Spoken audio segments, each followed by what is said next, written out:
As 2024 draws to a close, India and Canada find themselves navigating one of the most strained phases in their diplomatic relations in recent history. The year has been marked by escalating tensions, with a range of issues driving a wedge between the two nations.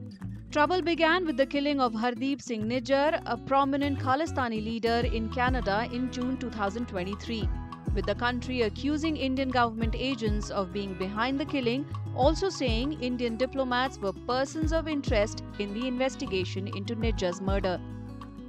India quickly retaliated, accusing Canada of not doing enough to prevent what it called a targeted killing, an act that fueled long-standing concerns over Canada's handling of Sikh separatist elements on its soil.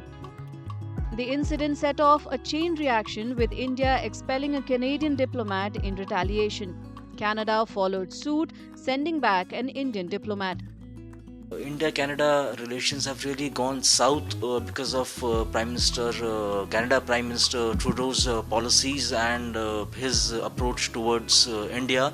And in fact, look at the different trajectories of India-US relations and India-Canada relations. But what you are seeing is grandstanding by Prime Minister Trudeau, which is in fact negatively affecting the ties between India and Canada, and that includes very sad sort of reality of consular camps being attacked by Khalistanis.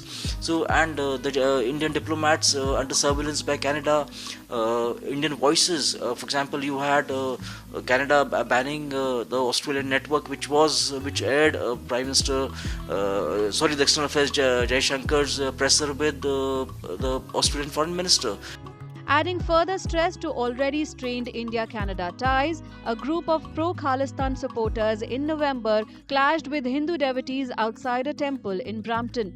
The attack that took place during the visit of Indian consular officials to the temple was condemned by Canadian Prime Minister Justin Trudeau.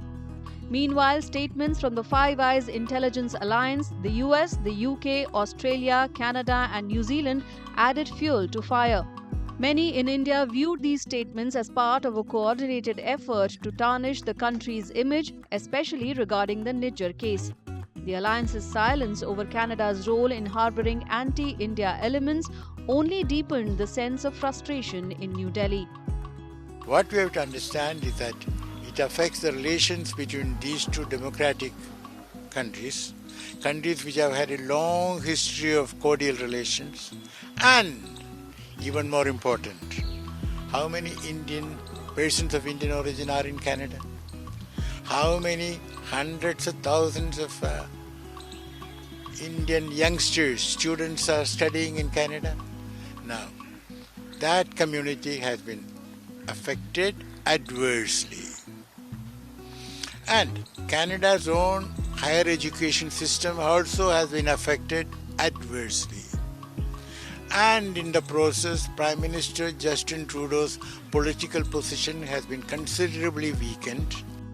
The economic ties, once a cornerstone of India-Canada relations, were also affected, with trade talks slowing down amidst the diplomatic standoff.